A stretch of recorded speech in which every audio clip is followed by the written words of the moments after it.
तो हमारे साथ चार खास मेहमान जुड़ चुके हैं। इस चर्चा में शामिल हैं हमारे साथ अजय भारती हैं, एक्स एमएलसी बीजेपी, और हमारे साथ ज़ुहैब यूसुफ मीर हैं, स्पोक्स पर्सन है पीडीपी के, कार्तिक चोपड़ा है पॉलिटिकल एनालिस्ट और सीनियर एडिटर न्यूज 18 JKLH, तेंद्र सिंह सोढ़ी भी हमारे साथ जुड़ चुके हैं। सोढ़ी, मैं सबसे पहले आपसे चाहूंगा कि जरा इसको और विस्तार से जरा हमारे दर्शकों को बता दें कि दरअसल किस महकमे में किस तरह का ये एक्शन लिया गया है और कितने संजीदा, कितने जो है संगीन किस्म के इल्जामात थे जिनके बुनियाद पर यह एक्शन लिया गया।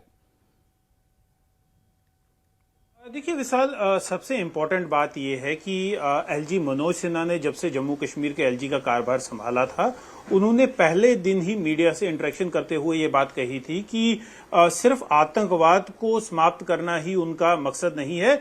उस आतंकवाद की जो रूट कॉज है, चाहे वो वाइट कॉलर लोग हों जो सरकार में रह के सरकार का खा रहे हैं और आतंकवाद को सपोर्ट कर रहे हैं, उन्हें आइडेंटिफाई किया जाएगा और उन्हें उनकी जो सर्विसेज हैं वो टर्मिनेट की जाएगी। तो ये जो एजेंडा था डे 1 से क्लियर था। अभी तक कई ऐसे लोग हैं जिनकी संख्या लगभग 80 से पार हो चुकी हैं, जिन्हें आइडेंटिफाई किया गया है उनके रोल के लिए कि किस तरह से उन्होंने आतंकवादियों की सपोर्ट की है, आतंकवादियों की मदद की है और आतंकवादी गतिविधियों में मुलविस रहे हैं। उन्हें आइडेंटिफाई किया गया है और उन्हें टर्मिनेट किया गया। आज जिन दो लोगों को टर्मिनेट किया गया है वो दोनों सरकारी टीचर हैं। आप देख लीजिए किस हद तक ये लोग घुसे हुए हैं। दोनों सरकारी टीचर हैं, स्कूल के बच्चों को रेडिकलाइज कर रहे थे। पाकिस्तान में जो आतंकवादी आका हैं उनके साथ इन टच थे, वहां से पैसा आ रहा था, उस पैसे को जम्मू कश्मीर में आतंकवाद फैलाने के लिए, नार्को टेररिज्म फैलाने के लिए और जम्मू कश्मीर में जो आतंकवाद जो भारत विरोधी गतिविधियां थी उन्हें भड़काने के लिए उस पैसे का इस्तेमाल किया जा रहा था। एक राजौरी जिले का रहने वाला था, एक रियासी जिले का रहने वाला था। तो दोनों जो ये OGW कहें या आतंकवादी समर्थक सरकारी मुलाजिम थे, दोनों जम्मू रीजन के थे।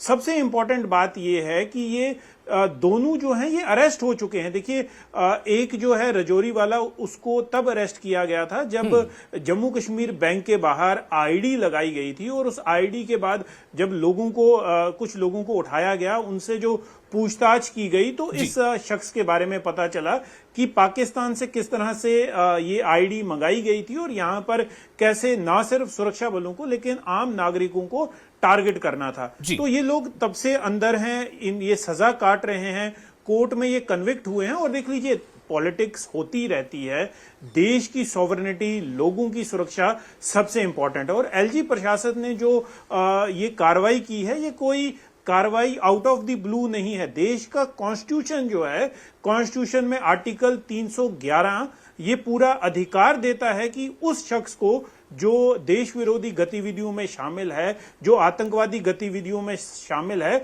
उन्हें आइडेंटिफाई करके उनकी सर्विसेज टर्मिनेट की जाएं। आप देखिए, किसी भी दुनिया के किसी भी मुल्क में ऐसा नहीं होता जहां पर आप मुल्क के अगेंस्ट काम करते हैं और उसी मुल्क की सरकार आपको तनख्वाह दे रही है, वो तनख्वाह आप ले रहे हैं। तो ऐसा जम्मू कश्मीर में ही क्यों होता था कि जो लोग आतंकवाद में मुलविस थे उन्हें ना सिर्फ तनख्वाहें मिल रही हैं लेकिन पॉलिटिकल लीडरशिप भी उनके बचाव के लिए आ जाती है। देश का संविधान जो है आर्टिकल 311 ये बिल्कुल स्पष्ट कर रहा है कि जो शख्स इस गतिविधि में मुलविस है, देश विरोधी गतिविधि में मुलविस है, उसे आइडेंटिफाई किया जाएगा। और identify out of the blue नहीं किया जाता। एक हाई लेवल कमेटी बनाई गई है, पूरी तरह से इन्वेस्टिगेशन होती है। और जब ये चीज देखिए, दो लोग जो जेल में हैं, सजा काट रहे हैं और उन्होंने उनको सजा इसी चीज के लिए मिली है कि वो आतंकवाद को बढ़ावा दे रहे थे, लोगों को रेडिकलाइज कर रहे थे, तो उन पे एक्शन लिया गया है। मुझे नहीं लगता इस पे कोई सवाल किसी को भी उठाना चाहिए। जी ठीक है, मैं इस पर ज़ुहैब यूसुफ पीर आपके पास आना चाहता हूँ। ज़ुहैब, ये पूरी डिटेल सामने है, उनकी गिरफ्तारी पहले ही हो चुकी है, और अब अगर महबूबा मुफ्ती ये सवाल उठाती है कि उन्हें जो है उनके खिलाफ जो ये कार्रवाई की गई है ये दरअसल पॉलिटिकली मोटिवेटेड है और ये खास रीजन और खास रिलीजन से जुड़े लोगों की कार्रवाई हो रही है, इस तरह का उनका जो मैसेज है, जो पोस्ट उन्होंने लिखा है, ये क्या है ज़ुहैब, क्यों ऐसा कह रही हैं? देखिए, अगर वो ऐसा कह रही है तो उसके पीछे दो कारण हैं। नंबर 1 ये कारण है कि आप देख लीजिए आर्टिकल 311 अगर आप गूगल पे लिखते हैं तो आपको सिर्फ और सिर्फ ये पता चलेगा 2023 में, 24 में, अलग अलग महीनों में फलाना जी हमने टर्मिनेट कर दिया, इसको टर्मिनेट कर दिया, उसको टर्मिनेट कर दिया। तो ये आपको पूरा जम्मू कश्मीर का ही ब्यौरा मिलेगा वहाँ पे, आपको किसी और स्टेट का नहीं मिलेगा। और एक और बात मैं आपको बता दूं, अभी कुछ टाइम पहले एक कांस्टेबल पे एक चार्जेस लगे हुए थे, सीरियस एलिगेशन लगे हुए थे, दिल्ली के कांस्टेबल के ऊपर चार्जेस लगे हुए थे कि उन्होंने जी फार्मर्स प्रोटेस्ट के अंदर उन्होंने फार्मर्स प्रोटेस्ट का साथ दिया है, जिसकी वजह से उन पे आर्टिकल 311 लगा, जो कि दिल्ली हाई कोर्ट ने कॉश कर दिया। सिर्फ आपने अगर सीरियस एलिगेशंस लगाए हैं, सीरियस चार्जेस लगाए हैं, वो जस्टिफाइबल नहीं होते हैं कि आप किसी को 311 के अंडर आप उसको टर्मिनेट कर दीजिए। सो जब हम देखते हैं कि अगर ऐसा कोई आर्टिकल लगता भी है किसी के ऊपर अक्रॉस द कंट्री, तो उसे कोर्ट कॉश कर देता है। और जम्मू कश्मीर ही ऐसी जगह है जहां पे सबसे ज्यादा टर्मिनेशंस आर्टिकल 311 के तहत हो जाती है। दूसरी चीज मैं ये पूछना चाहता हूं आपसे, क्योंकि एक और तर्क भी है इसमें, वो ये है कि अगर आपने इस चीज को, अगर किसी को आप टर्मिनेट कर रहे हैं, तो इंक्वायरी किस तरीके से हो रही है? अभी हमारे एक्सपर्ट साहब बता रहे थे कि ये कोई हाई लेवल पैनल बैठता है, ये है वो है, और वो फिर प्रूव हुआ था कि वो फिर ये कर रहे थे, वो कर रहे थे, फिर उसके बाद एंटी इंडिया प्रोपेगेंडा चला रहे थे। मुझे नहीं पता कि ये शायद डायरेक्ट कांटेक्ट में होंगे उनके साथ, लेकिन मैं ये सवाल पूछता हूं कि ये जो पूरी जो इंक्वायरी प्रोसीजर है, इसका क्या प्रोसीजर है? थोड़ा हमें भी आप बता दीजिए। अगर ये जुडिशियल इंक्वायरी है, then that is a separate thing. तीसरी चीज जो मैं आपको बताना चाहता हूं, अक्सर और बेशतर जब आप देखते हैं कि जब ऐसे केसेस सामने आते हैं, तो उसके मोस्ट लाइकली जो भी बंदा टर्मिनेट होता है, उसके ऊपर पब्लिक सेफ्टी एक्ट भी लग जाता है, उसके अकाउंट्स भी फ्रीज हो जाते हैं और सब कुछ फ्रीज हो जाता है। और एक हिसाब से उनके इर्द गिर्द जितने भी सारे लोग हैं, उनके ऊपर रिश्तेदार, सबके अकाउंट्स भी फ्रीज हो जाते हैं।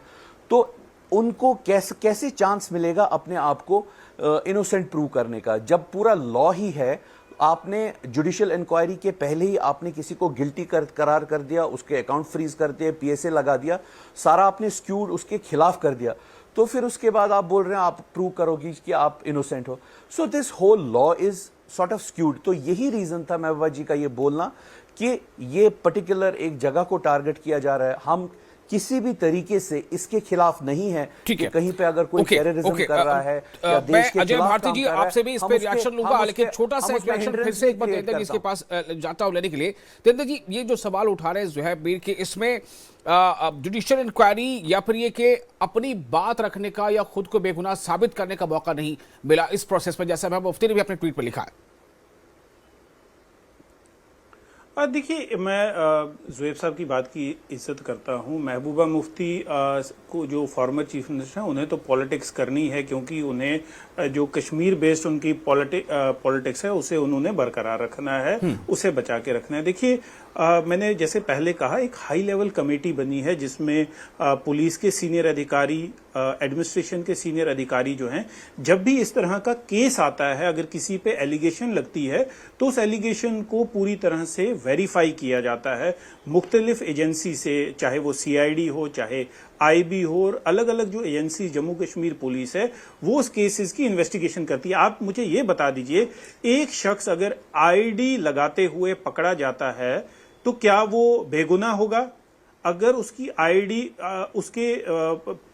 वो आतंकवाद में मुलविस था, बैंक के बाहर, जम्मू कश्मीर बैंक की ब्रांच के बाहर है, वो आईडी लगा रहा है और वो उस चीज की सजा काट रहा है, तो आप क्या चाहते हैं? वो आतंकवाद में मुलविस था, आईडी लगा रहा था, लोगों को टारगेट कर रहा था, मारने की कोशिश कर रहा था, साजिश रच रहा था पाकिस्तान के बिहाफ पे, उसके अकाउंट में जो हवाला पैसा है वो आ रहा है, उसने खुद स्वीकार किया है कि किस तरह से पाकिस्तानी जो वहां पर दो एलईटी के जो हैंडलर्स हैं, वो उनके साथ इन टच था, उसके फोन में से वो मैसेज मिले हैं। तो क्या आप उसे बेगुनाह कहेंगे? और क्या कहेंगे कि उसको आपने सरकारी नौकरी जो थी उसको सरकार के टैक्स पेयर, जो मैं आप टैक्स दे रहे हैं, उससे उसको तनख्वाह मिलनी चाहिए थी?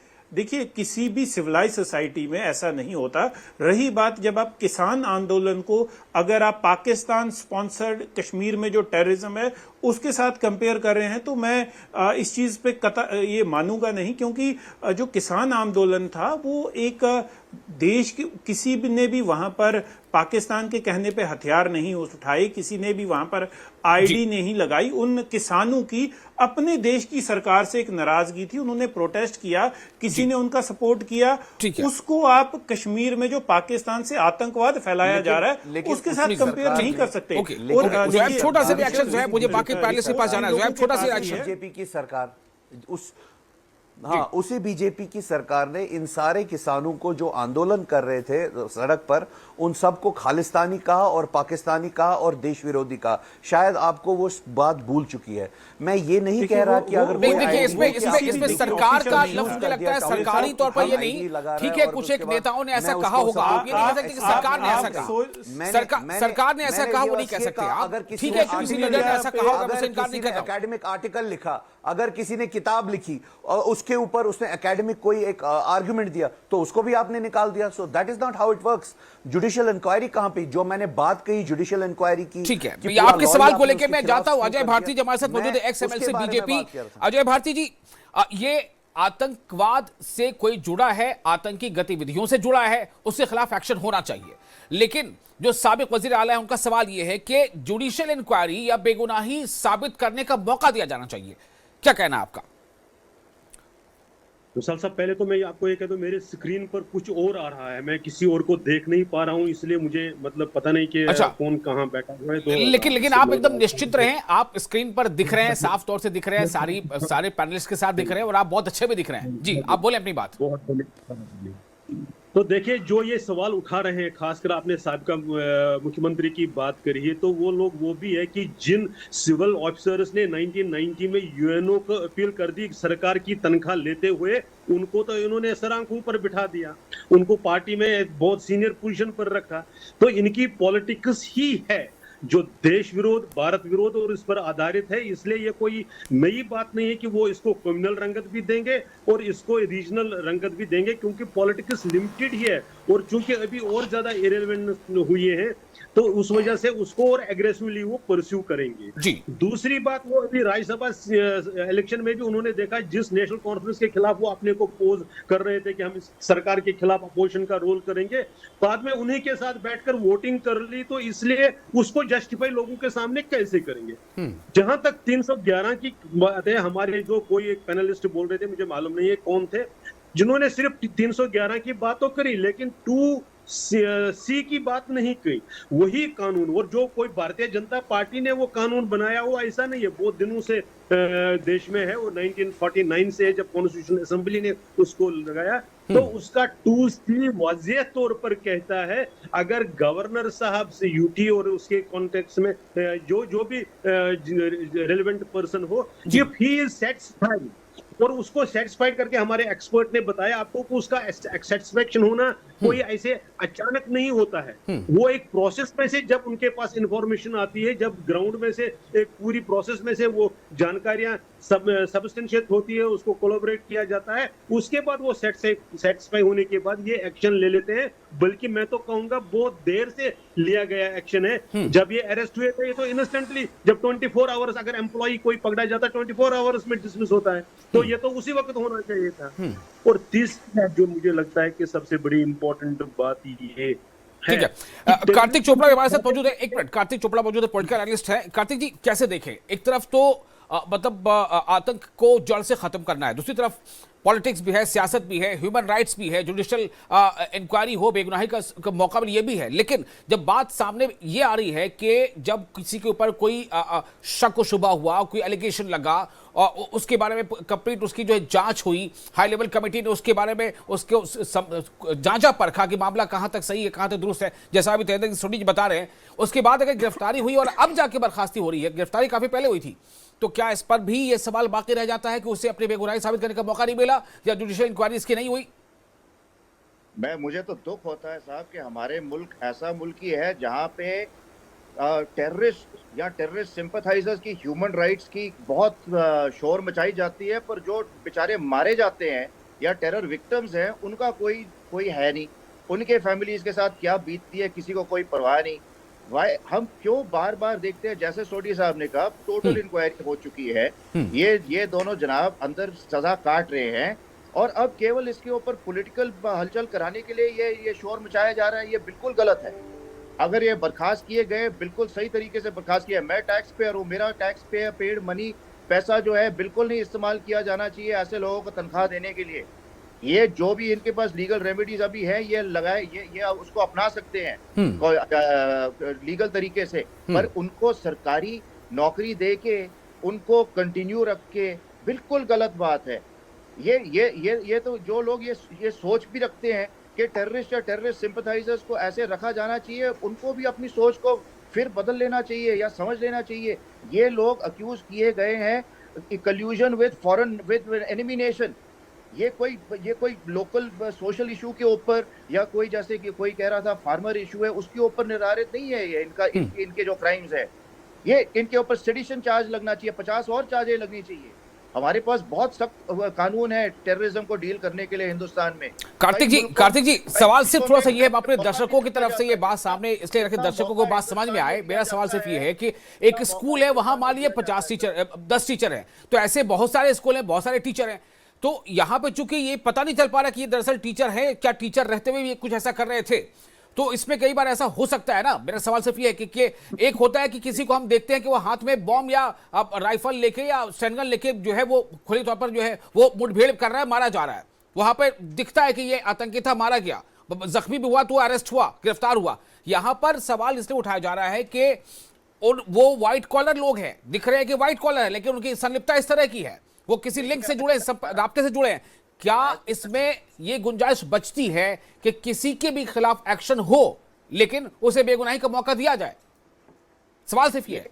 इनको अगर अपनी बेगुनाही साबित करनी है, ये अपना साबित करते रहे, ये अपना लीगल जो इनको रेमेडीज हैं ये उनको फॉलो करें, पर जो कानून के तहत इनके ऊपर चार्जेस लगे हैं, इंक्वायरी हुई है, कार्रवाई हुई है, वो बरकरार रहनी चाहिए। जो व्हाइट कॉलर टेररिस्ट है वो गन वील्डिंग टेररिस्ट से लाख गुना और खतरनाक है, क्योंकि वो और पोल्यूट करता है लोगों के दिमाग को, बच्चों के दिमाग को। ठीक है, बिल्कुल। जोएब जी बोलिए। देखिए, मुझे लगता है यहाँ पे सारा पैनल अनफॉर्चुनेटली जिंगोइज्म का शिकार हो चुका है। मैं बस इतना कह रहा था कि इन एडिशन ये जो हमारा देश है it is a country of laws. मैं बस बोल रहा था कि ड्यू प्रोसेस ऑफ लॉ है, उसको हमें फॉलो करना चाहिए, वो बहुत ज्यादा जरूरी है जुडिशरी की तरफ से, क्योंकि हमें पता थी कि अजमल कसाब जो थे उन्होंने बॉम्बे का बहुत सारा वो सानिया किया और उसके बाद बहुत सारे लोगों को मार दिया बॉम्बे में जो टेररिस्ट अटैक हुआ, लेकिन हमने अजमल कसाब को भी एक फेयर दिया, एक फेयर जुडिशियल प्रोसेस के थ्रू, उसके बाद उसे फांसी लगाई। मैं बस इतना कह रहा हूं कि process is important, judiciary is important, और जुडिशरी के बाद जो इंक्वायरी होती है उसके बाद आप कर सकते हैं। और ये रीजनलिज्म की बात जो महबूबा जी ने कही वो इसलिए कही क्योंकि पूरे देश में अगर आप देखिए 311(2) का कोई कहीं पे यूज होता ही नहीं है, ये सिर्फ जम्मू कश्मीर के लिए यूज होता है, and that is a concerning factor. तो अगर इसके ऊपर आवाज नहीं उठाई जाएगी तो फिर हम क्या चुप करके बैठे? ऐसी तो बात है नहीं। So most of the times it is utilised for Jammu and Kashmir, so that is why we are speaking about it. और इस बारी हमारी सियासत जो है ये आपको पता होनी चाहिए, जो ज्यादा कश्मीर रीजन में है, तो हम तो जम्मू की बात कर रहे हैं, ये तो जम्मू के लोग हैं जो शायद हमें जो वहां से हमारे, लेकिन हम कलेक्टिवली बात करते हैं कि अगर कोई भी कहीं पे गलत हो रहा है या कहीं पे ड्यू प्रोसेस ऑफ लॉ का इस्तेमाल नहीं हो रहा है तो ड्यू प्रोसेस ऑफ लॉ का इस्तेमाल कीजिए। That's what I am saying. आप सारे लोग वहां पे जिंगोइज्म की तरह बोल रहे हैं, हाँ जी ये सब टेररिस्ट है, इनको खत्म कर दो, इनको ये कर दो, वो करते रहे अपना proof. That is not how it works. Zoheb देखिए, जोहेब ऐसा नहीं है, कोई भी बात कर रहा है तो अपने लॉजिक सामने रख रहा है, अपने तथ्यों को सामने रख रहा है अपने तौर पर। आपको भी मौका दिया जा रहा है, आप भी अपने तथ्य रख रहे हैं, आपने भी एग्जांपल्स दिए, बातें की। अगर लॉजिक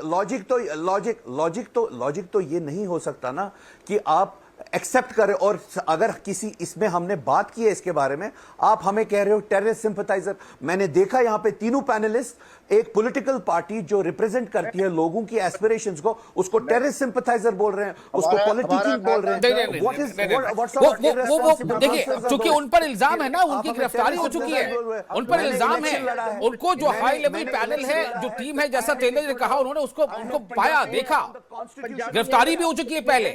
मैंने हम कश्मीर नहीं छोड़ा, हमने सफर किया है, कोई सिचुएशन नहीं है ना, किसी पॉलिटिकल पार्टी से बिलोंग करते हैं। आप मुझे सिंपथाइजर बता रहे हैं, ये तो ठीक बात नहीं है। How is this? मतलब हम कहीं पे अगर कोई बात है, जुडिशियल इंक्वायरी की बात कर रहे हैं, तो आप हमें टेररिस्ट सिंपथाइजर बता रहे हैं। अनफॉर्चुनेटली यही इस देश का बेड़ा गर्क कर रखा है इन लोगों ने। That is not how it's going to work. हम ये एक्सेप्ट नहीं करते, ये हेजेमनी हम एक्सेप्ट नहीं करते, ये बिल्कुल ये जिंगोइज्म एक्सेप्ट नहीं करते हम। आप बिरयानी लेके जाइए, ठीक है, इनको। ठीक है। अजय भारती जी, मेरा एक सवाल छोटा सा, फिर मैं तेंदुल जी के पास जाऊंगा। अजय भारती जी, सवाल यहां पर यह है कि इंसाफ के लिए, न्याय के लिए क्या यह जरूरी है या नहीं कि जिस पर भी आरोप लगा हो उसे एक मौका मिलना चाहिए कि वो आरोप अब खुद को बेबुनियाद साबित कर सके कि हम जो है, हम पर जो आरोप लगा है वो गलत है या सही है। तो चूंकि दोनों पक्ष तो वहां भी होते हैं, मैं सिर्फ एक सवाल यहाँ पे रख रहा हूँ। जब इनको अरेस्ट किया गया था, इनके पास अल्टरनेटिव अवेलेबल नहीं थे क्या लीगल सिस्टम इनके पास अवेलेबल नहीं था? इन्होंने यूज नहीं किया होगा क्या? तो क्या प्रूव कर पाए? और मुझे ये बताए 370 को हाईएस्ट कोर्ट ने दफना दिया, तो उसको ये जो हमारे वो एक अलग इशू है, उससे बात करेगा। तेंदुल जी, मैं आपके पास आता हूँ, वक्त कम रह गया, 1.5 मिनट रह गया हमारे पास सिर्फ। जी तेंदुल जी, ये सवाल बात, चूंकि देखिए इससे पहले जब भी एक्शन लिया गया है, व्हाइट कॉलर इस तरह के जो लोग हैं मुश्तबा, और ऊपर एक्शन लिया गया है, उन्हें नौकरियों से निकाला गया, हर बार सियासत के गले उसकी आवाज उठी है कि ये टारगेटेड है और ये अनफेयर है, ये बिना बेगुनाही साबित करने किए बगैर एक्शन हो रहा है। तेंदुल जी, देखिए, जो पार्टीज पावर से बाहर होती हैं, क्वाइट ऑब्वियस है कि वो इस वक्त इन चीज़ों को अपोज करेंगी। महबूबा मुफ्ती जब चीफ मिनिस्टर थी तो वो बहुत टफ थी आतंकवाद के खिलाफ। अगर आपको याद होगा कि पत्थरबाज अगर मारा जाता था तो महबूबा मुफ्ती की स्टेटमेंट आती थी कि वो दूध और टॉफी लेने नहीं गए थे।